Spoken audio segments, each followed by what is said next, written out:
Jefferson County Municipal. So this is for the Bevel Oaks viewers, even smaller. Well, I guess probably not smaller than Bevel Oaks, but a lot of these are Nederland and Port Arthur elections. So it's for the Nederland and Port Arthur viewers, which means Cameron, basically, is the only person. So Cameron, you better be watching this voter guide. That's all I have to say. Then it will have been for someone.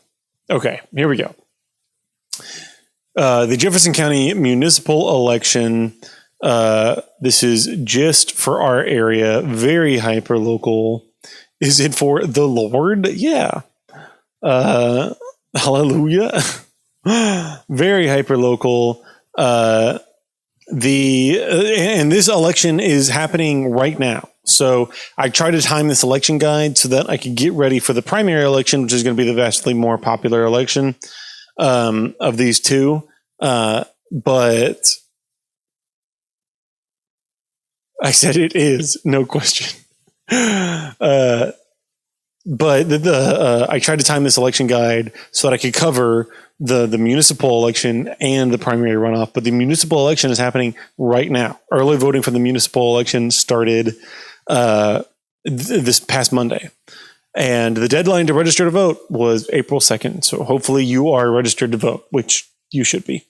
And then election day is on May 2nd, Saturday, May 2nd, which is next Saturday, not tomorrow, but the next day. And early voting continues through a little bit of next week, only Monday and Tuesday next week. So for the municipal election, your early voting locations are very restricted. The only place that you can go to vote in the municipal election in Beaumont is the Jefferson County Courthouse. If you're in Port Arthur, you can go to the Port Arthur Library or the Jefferson County Sub Courthouse on Lakeshore Drive, apparently, like downtown Port Arthur. And then there's also a location at the library in Nederland. We are doing the election guide right now on Friday. So polls close today at 5 o'clock. They will be open tomorrow from 7 to 7. And then on Sunday from 12 to 6. And then on Monday and Tuesday next week, they'll be open from 7 to 7. So you should be able to make it by during early voting. But if you cannot, Election Day on May 2nd, polls will be open from 7 to 7 at many more locations, like the Jefferson County Courthouse and the Ray Chesson office building, which is also, oh no, this is, what the hey? This isn't Beaumont? Isn't Chesson like in the Hampshire Finette area? I don't know.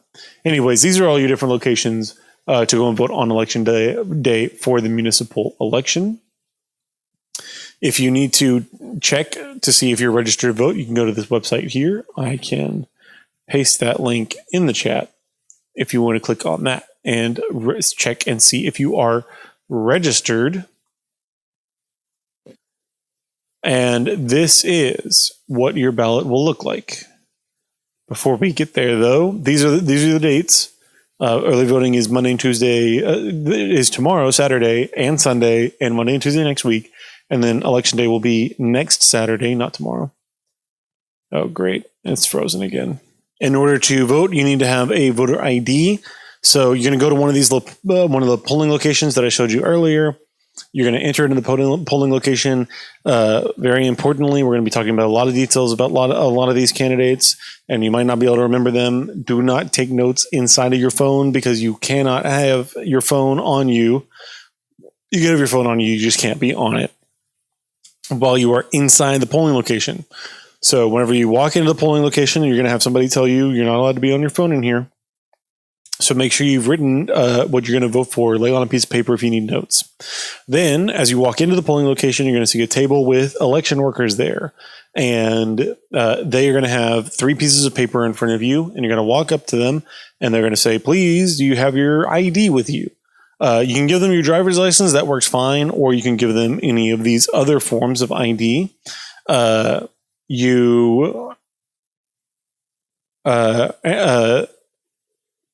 You give them any one of these other forms of ID, then you take one of the 3 pieces of paper that are in front of you. It's supposed to make you feel like the election is more secure than it actually is. Elections are very secure.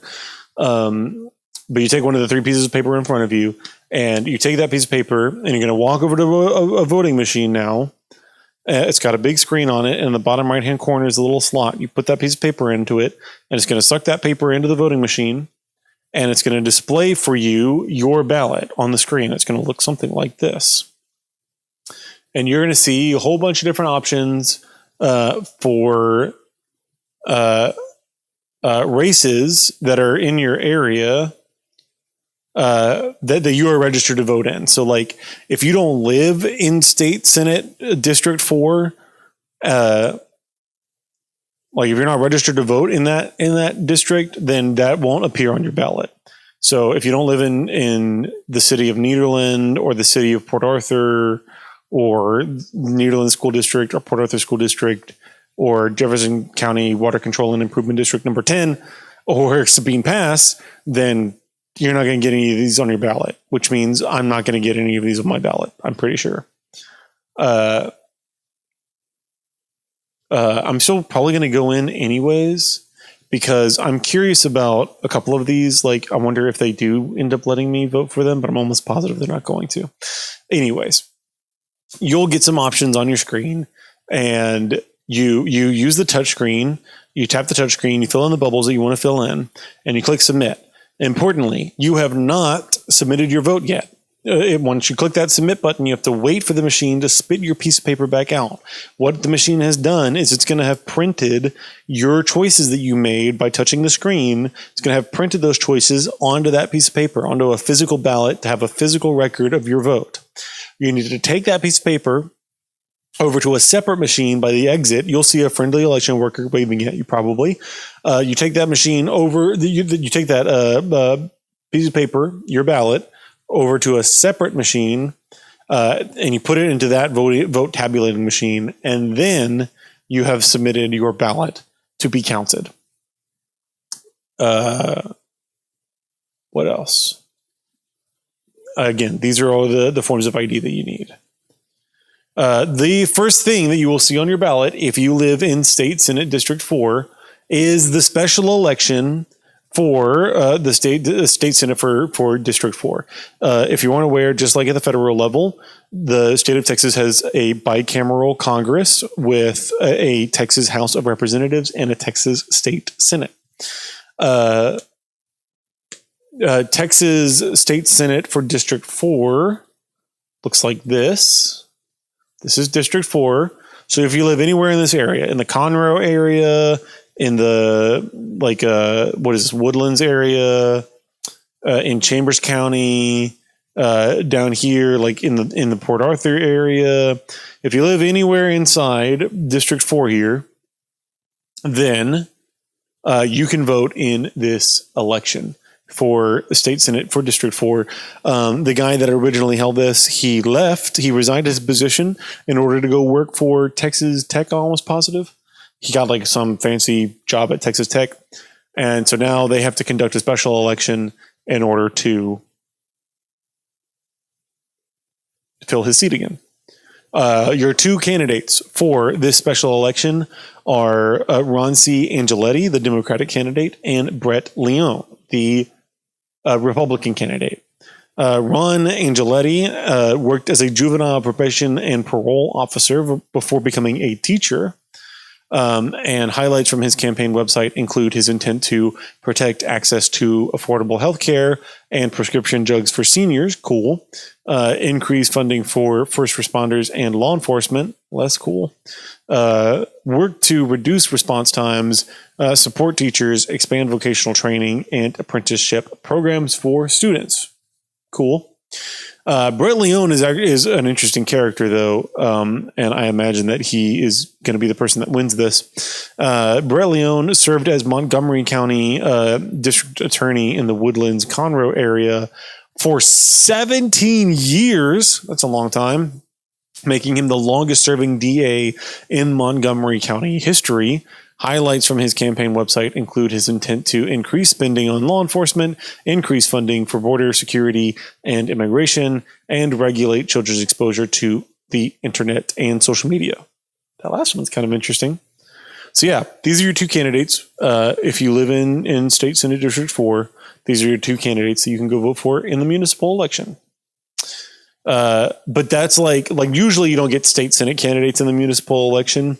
That is only in the municipal election because it's a special election. They have to fill that seat.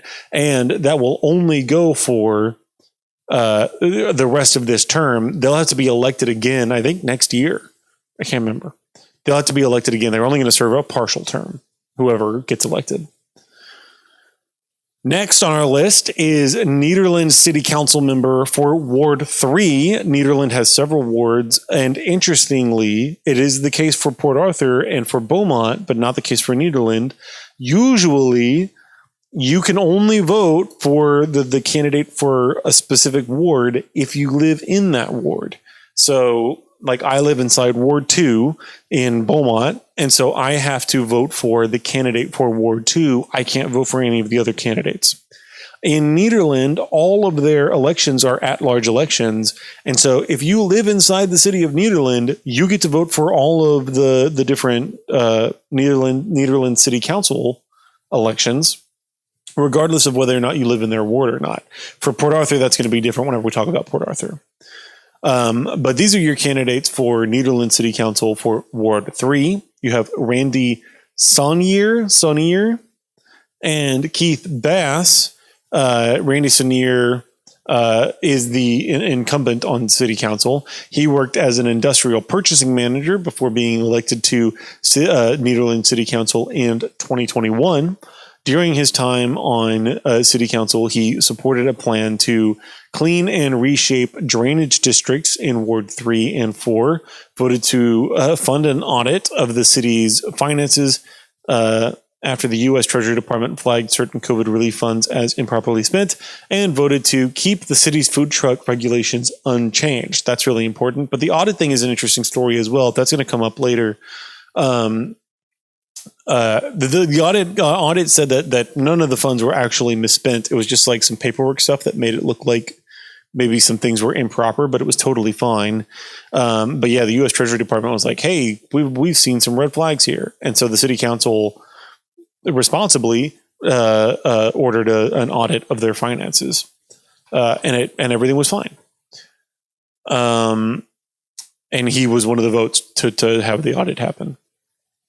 And then another important vote was voting to keep the city's food truck regulations unchanged. That's important because Keith Bass is the owner and operator of the Dude's Foods food truck. And Keith Bass was advocating for the city of Nederland to relax their food truck regulations, which they did not because of Randy Saunier's vote. He is one of the reasons. Right now, food trucks in Nederland can only sell food from their food truck at special events, and they have to get permits for those special events. They can't set up all the time. And Keith Bass was like, "Hey, maybe we can set up all the time." And a lot of local restaurants were like, "Hell no, we don't want that increased competition." And so Randy definitely sided with the local restaurants, and Keith Bass was ticked off about that. And apparently, you funneled that ticketed offedness into running for city council himself. So he wants to deregulate the industry that he owns a business in. Understandable, but kind of crazy that it's just on its face like that. And he also has been a vocal advocate for better sewage and drainage infrastructure. That's all I could really find on his platform. Then the next thing on your ballot is going to be Port Arthur City Council member for District 1 in Port Arthur. This one does matter. So, this is your ward map for Nederland, but we don't need that because anybody can vote there. This is the ward map for Port Arthur. You have District 1 here, like going towards Bridge City. Why they don't have this like north justified, I don't know, but whatever. Then you have District 2 kind of in the middle. You have District 3 here going back towards Nederland. And you have District 1, which is the like downtown area. And you have to live inside the specific district in order to vote for candidates for that district. So people who live in the downtown area of Beaumont in District 1 can vote for any one of these three candidates for Port Arthur City Council. Did I say Beaumont? I mean Port Arthur. The first candidate is Willie Bay Lewis, who is the incumbent. Lewis was first elected to the city council in 1983 and held a council seat for 18 consecutive years. Good Lord. His tenure ended in 2018 when his district was eliminated, but he was reelected in 2023. So he served on the city council for almost 2 decades. He has been an advocate for bond spending integrity and voting system reform.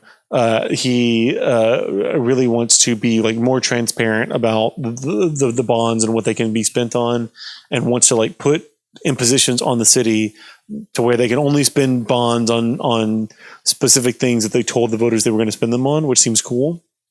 And he wants to reform the voting system in the Port Arthur area, so that instead of having to get a majority vote, you can just get the plurality vote. Whoever gets the most votes in an election automatically wins. Like I talked about before, we do majority vote here in Texas, which specifically was used for a long time as a system to disenfranchise racial minorities in Texas. If you want more information on that, you can look at the primary runoff. I explained it in that video.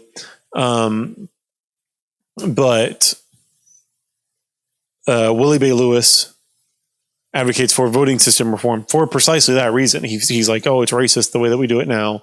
We should do it to where it's just whoever gets the most votes wins, which seems sensible. Taylor Getwood, who is a fascinating character in Port Arthur politics, is also running for District 1 for City Council. He won an at-large seat on the Port Arthur ISD Board of Trustees at just 18 years old. Can you imagine serving on the school board at 18? What the hell? Talk about a go-getter. He was elected in 2021. A major focus of his 2024 re-election campaign to the school board again was specifically supporting special needs students. So I couldn't find the most details on all of these campaigns. So I pulled a little bit of detail off of his campaign for school board, but also this campaign, he's prioritizing economic growth and government transparency. A lot of these local candidates are going to prioritize economic growth, which is silly, but is what it is. And then the third candidate for Port Arthur City Council member for District 1 is Artrell McCullough Sr. He works as a medical assistant at Advanced Cardiovascular and Vein Center, which that's what he has on his Facebook page. That's really all I could find on this guy. And I Googled Advanced Cardiovascular and Vein Center. Couldn't find it. Don't know where that is. Don't know if it exists. But that's what he put on his Facebook page. His campaign priorities include safer neighborhoods, investing in our community, and growth for the economy. So those are your three different candidates for Port Arthur City Council for District 1. Go check out more of Taylor Getwood because he's a really interesting candidate. It really seems like these are the two like front runners, and your options are between like kind of like the old established guard and the new young blood, which is interesting. I mean, he's what if he was 18 in 2024? What's 18 plus 5? Oh no. 23. He's 23, I think. I'm not good at math. I'm good at politics. Anyways, your options for Port Arthur City Council member for District 2 are two candidates, Holland Hoffer and Cal Jones. Cal Jones is the incumbent. Hollenhofer is a longtime resident of Pleasure Island. That's what a story from PA News said about him.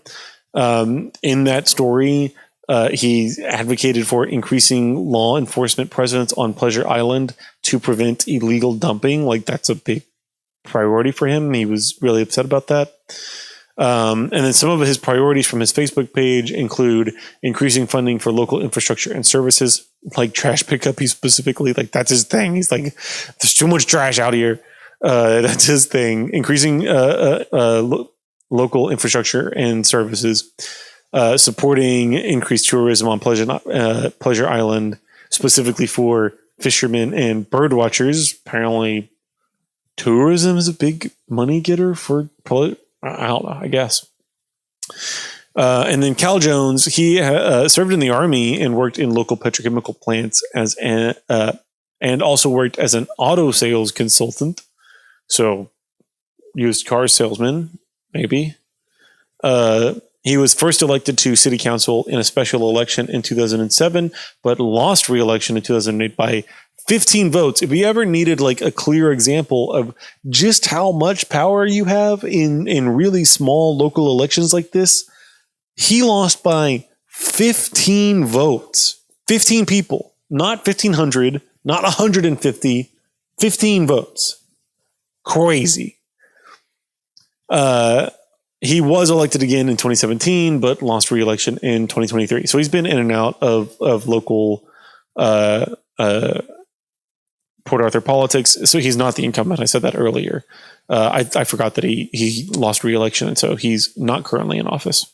His priorities include repair of streets and potholes, sure, and more activities for youth and assistance for the homeless.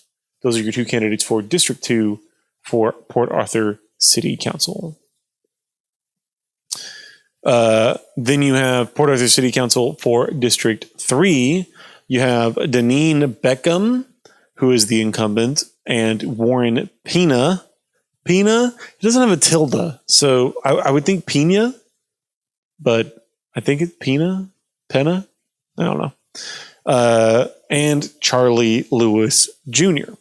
Deneen Beckham owns and operates her own law firm, Beckham Law Office in Groves. She was elected to City Council in 2023. She helped secure $16.9 million in federal funding to upgrade drainage and retention capacity. She also prioritizes fiscal conservatism. Gross. But that's her. Warren Pena is a real estate developer and owns properties like El Viejo Tony. I love that place. In Beaumont and Port Arthur, and La Vaquita on Jefferson Drive in Port Arthur. Some of his priorities include permanent street fixes, which, like, what street fixes are intended to be temporary, but also how can you possibly make a permanent street fix? Like, wear and tear is going to happen. Like, that's a weird way to. It was weird. He also, some of his other priorities include city worker raises and a new sports complex. That's cool. So as a developer, it makes sense that he wants to do some developing. And then your third candidate for District 3 is Charlie Lewis Jr. He is a U.S. Army veteran and was a Port Arthur firefighter. He ran for school board, city council, and mayor in the past, but has never won any of those races. His priorities include improving infrastructure, lowering water taxes. That was another weird wording thing. Water taxes? You mean like a water bill? It's not a tax, is it? I don't know. Lowering water taxes and promoting beautification. Those are your three candidates for Port Arthur City Council member for District 3. Also, kind of a mark against Warren Pena, and it's, it's not like a huge thing. I'm not saying like this inherently makes him not great, but he's a close like has developed several properties with Joe Arif, who's he's Joe Arif. If you know Joe Arif, you know Joe Arif. He was indicted for like distributing synthetic marijuana Joe Arif was, not Warren Penna. I don't know. Joe Arif is Joe Arif, and Warren Penna is associated with him. That doesn't necessarily mean that he's not great like Joe Arif is, but, you know. Anyways, those are your candidates for Port Arthur City Council for District 3. And then last but not least is Port Arthur City Council for District 4. And this is crazy. We got Chuck Vincent here, who owns and operates Vincent's Air Conditioning and Repair, Vincent's Air Conditioning and Refrigeration in Port Arthur. Yo, Monster Redeemed Hydrate. Hey, Monster. Thank you. He owns Vincent Air. You have Chuck Vincent, who owns Vincent's Air Conditioning and Refrigeration in Port Arthur. In 2019, while running for mayor, he was accused on Facebook of calling black people the N-word. And in a Facebook Live was like, that was another time in my life. Like, basically admitted to it. Like, that was another time in my life, and I'd like to think that I'm a better person than that. Like, okay, so that's a thing with Chuck Vincent. And I couldn't really find any campaign priorities for Chuck Vincent. So yeah. Then we have Kayla Jacobs. I'm almost positive is how you pronounce that. She has worked as a consultant and auditor for finance companies. She currently works as an assistant superintendent of operations for Port Arthur ISD.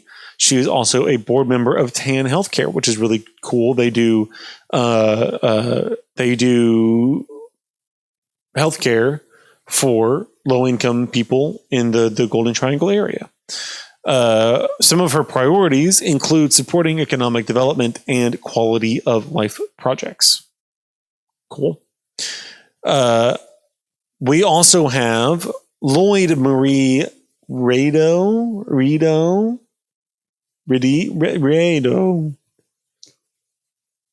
What is happening in chat? Big me, wow. Johnson. She served for 15 years on the Port Arthur ISD School Board, though lost re-election in 2023. She also works as a home health physical therapist. On the school board, she was a vocal advocate for learning in physical classrooms and was opposed to sole virtual learning. That was really like one of the main details I could find from like her period on the school board, and I couldn't find any of her campaign priorities. It's very difficult to find that kind of information for candidates for races that are this small. But there was a story from the PA News about her time on the PA school board, and it makes sense that that's what she would be talking about, like being against virtual learning because it was during COVID, and so she was frustrated by how they were having to do virtual learning. It's fine. But yes, those are your candidates for Port Arthur City Council member for District 4. And those are all of our Port Arthur City Council races. So moving on to school board races.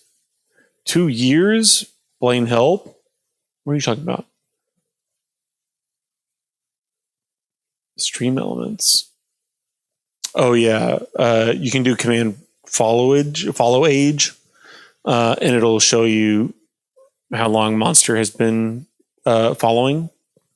And yeah, Monster came in pretty early and has been around for a good while, almost as long as you've been following.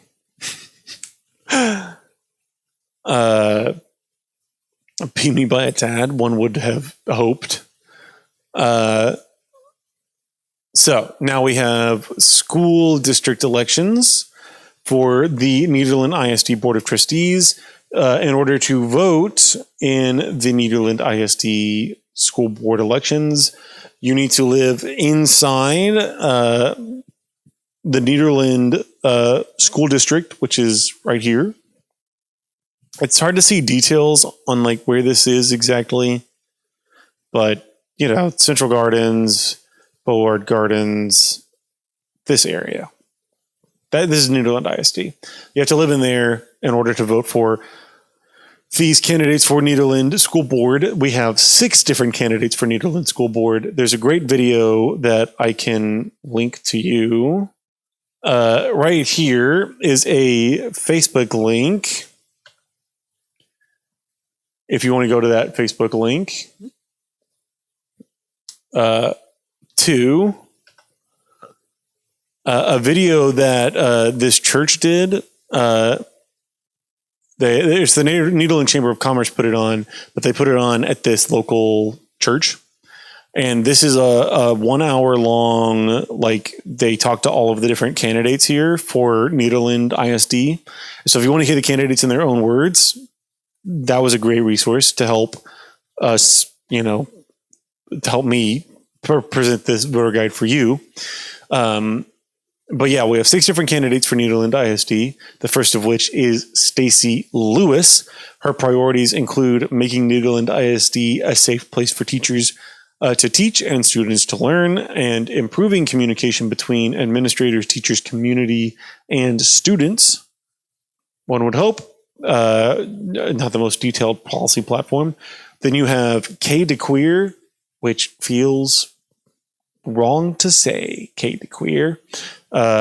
It took me a while to figure out how to pronounce it, but she pronounces it in that video. So she is the incumbent. She has been on the school board for a while now. She's also really big in the Port Arthur Economic Development Corporation, the EDC, which is an important institution of the city that helps promote increasing the profitability for businesses. Silly, but it's a thing that we do in our state.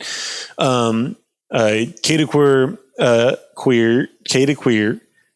is the owner of Kay DeQueer Properties in Nederland, which is like a real estate place, and has also worked as the director of the Shorkey Center in Beaumont. That's cool. I like the Shorkey Center. That's like a school for helping special needs kids who need special needs education. She was elected to the Nederland ISD School Board in 2011, and she has held that position for the last, good Lord, more than 10 years.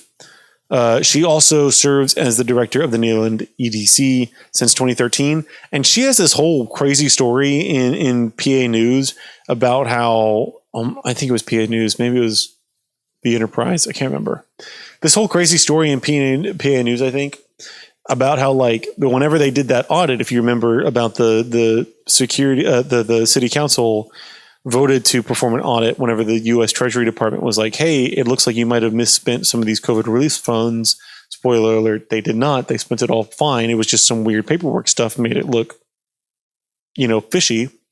Whenever they were gonna bring that audit and audit the city, Kay DeQueer was like, this is a personal attack on me. She was like really ticked off that they were doing that audit, which is kind of suspicious. It's weird.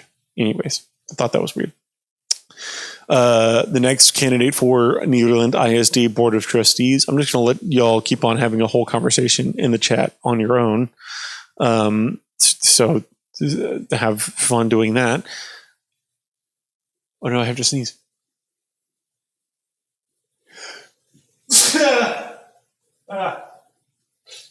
Good Lord.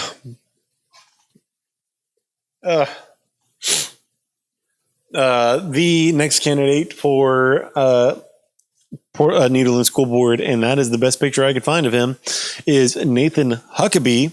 He has worked as a lawyer, teacher, assistant principal, and assistant principal. He has worked as a lawyer, as a teacher, and as the assistant principal at Bridge City High School. He currently serves as lead juvenile prosecutor for the Orange County District Attorney, which is crazy. Some of his priorities include taking care of our teachers, and is the only candidate in any of these school board races, which is really interesting to me. Like, you would think that they would have been more vocal about this.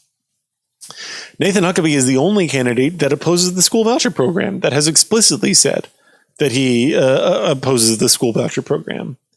Blaine Natham says he would vote for Huckabee. I think I would vote for Huckabee just because he opposes the school voucher program. But it is kind of weird that like his whole job is prosecuting children. That's weird. I don't know. Nathan Huckabee. Your fourth candidate for Nederland ISD Board of Trustees is Linda Clavio. That's why he would vote for him too, because he looks like he enjoys hot dogs. Okay. Linda Clavio worked in human resources and as the secretary for computer services in the Nederland ISD administrative offices. So that's cool. But she's retired now. She has a degree from Dallas Christian College. Really kind of scraping the barrel for details about some of these candidates. And some of her priorities include curbing teacher turnover rate. So that's cool. Anybody who addresses the fact that it's tremendously difficult to be teachers and teachers are tremendously underpaid and so therefore quickly leave the profession. That's cool that she addresses that problem. Edgar Maddox. This is the best picture I could find of him. He lives in Nederland. That's all I know. And he's in that video of those Nederland school board candidates. And I can't understand a word that he's saying. To be fair, it's from an iPhone from far away, listening to like somebody speak into a microphone poorly, broadcast through a PA system. So it's really like muffled and reverby. But he also like has like a thick kind of Southern accent. Couldn't understand a word that he said. The one thing that I could make out was that one of his priorities is focusing on special education. Maybe you can watch the video and interpret him better than I could, but that's Edgar Maddox. And then the last candidate for the Nederland ISD Board of Trustees is A.J. Delage. Or Dallage. I can't remember how he said it. He works in industrial sales and volunteers in youth sports programs in the Nederland area. Some of his priorities include, he's like super involved. He's involved in like football, basketball, baseball. He's like involved in all the sports. Some of his priorities include ensuring Nederland ISD is a safe environment for teachers and students and engaging with the community. Really importantly here for Nederland ISD, is if you look on your ballot, you'll see it says select vote for none, 1, or 2, because there are 2 seats up for election here, and the people who get the 2 top spots are the 2 people who will get those new 2 seats, those 2 open seats. Same thing here for Port Arthur ISD, vote for none, 1, or 2. So you want to make sure to pay attention to that. For the Jefferson County Water Control and Improvement District number 10, you can vote for none, 1, 2, or 3. Same with Sabine Pass Port Authority. So you want to pay attention to that, especially here for Nederland ISD. You can vote for up to 2 of these candidates. Did you ever hydrate? I did. He is a LARPer. What? Wait, you don't speak. What? What is happening in the chat? So yeah, you can vote for multiple of these candidates. Those are the 6 candidates for Nederland ISD Board of Trustees. These are your 3 candidates. Hydrate, yes. I'm just a little busy here. These are your 3 candidates for Port Arthur ISD Board of Trustees. You have Nathaniel Collins Jr., Carolyn J. Brown, and Kenneth W. Lofton Sr. Nathaniel Collins Jr. lives in Port Arthur. He has a Facebook page, and he has a sign of one of his campaign signs on his Facebook page. So that's how I got his priorities. He has no other details about himself on that Facebook page that I could ascertain. So some of his priorities include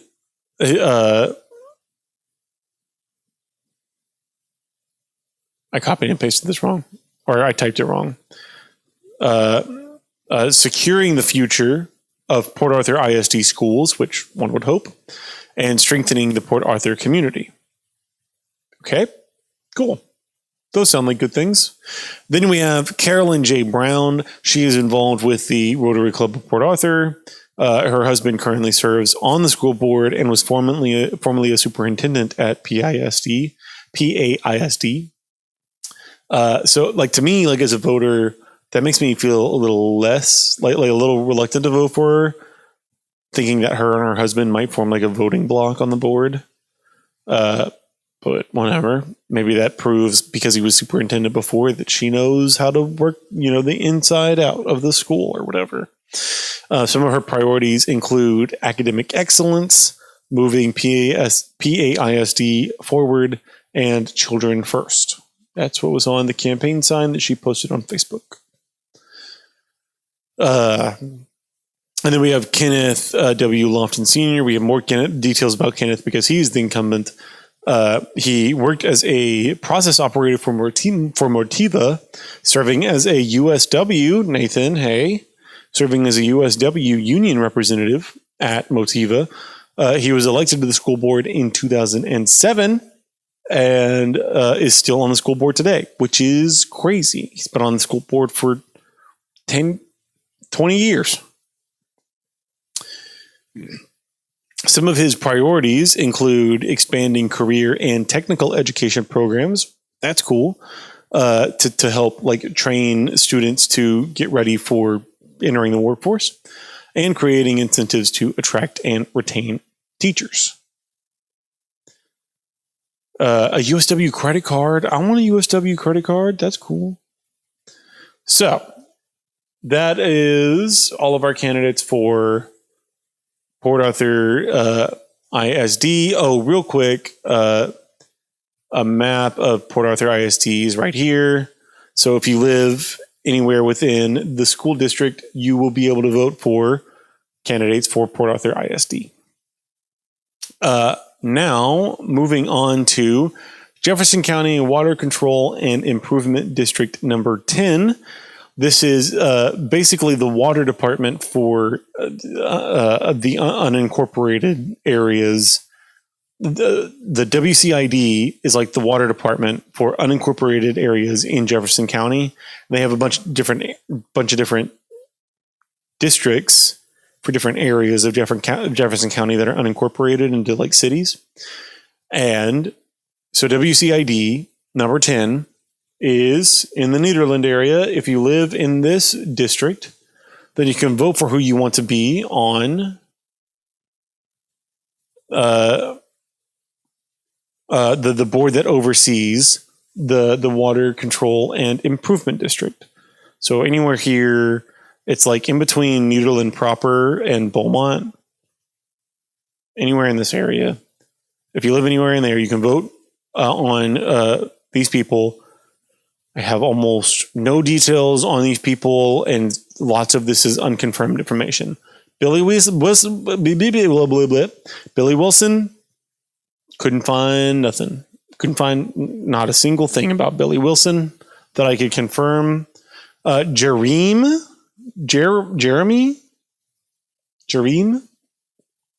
Havard currently serves as a director on the WCID number 10.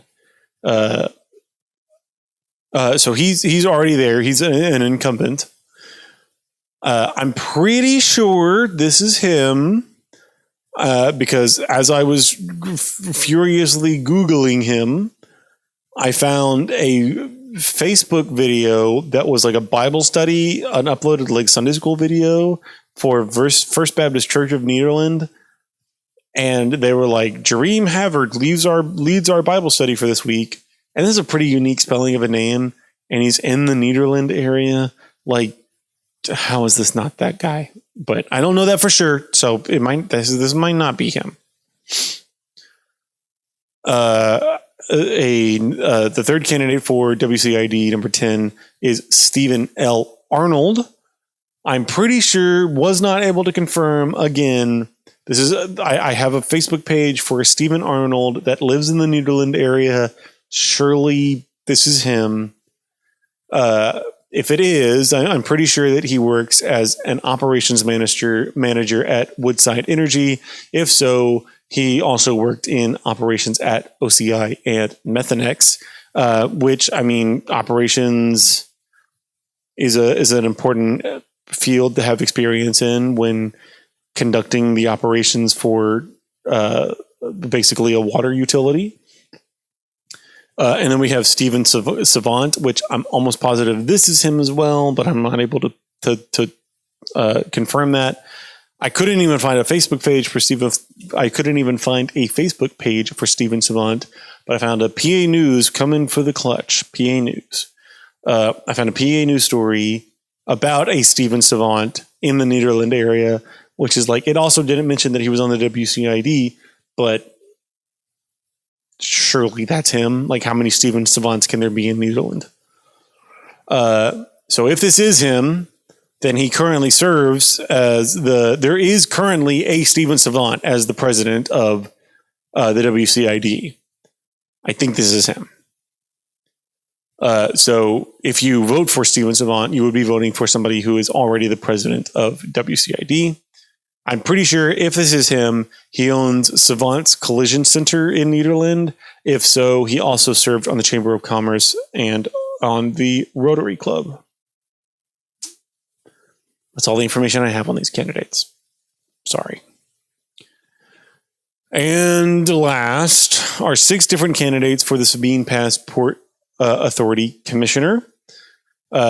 There are several commissioners on the Sabine Pass Port Authority. The Sabine Pass Port is like the Port of Beaumont, where it is a navigation district that is like a pseudo corporation that is funded by property taxes, but also funded by the fines and stuff they charge to like ships that pass through the port.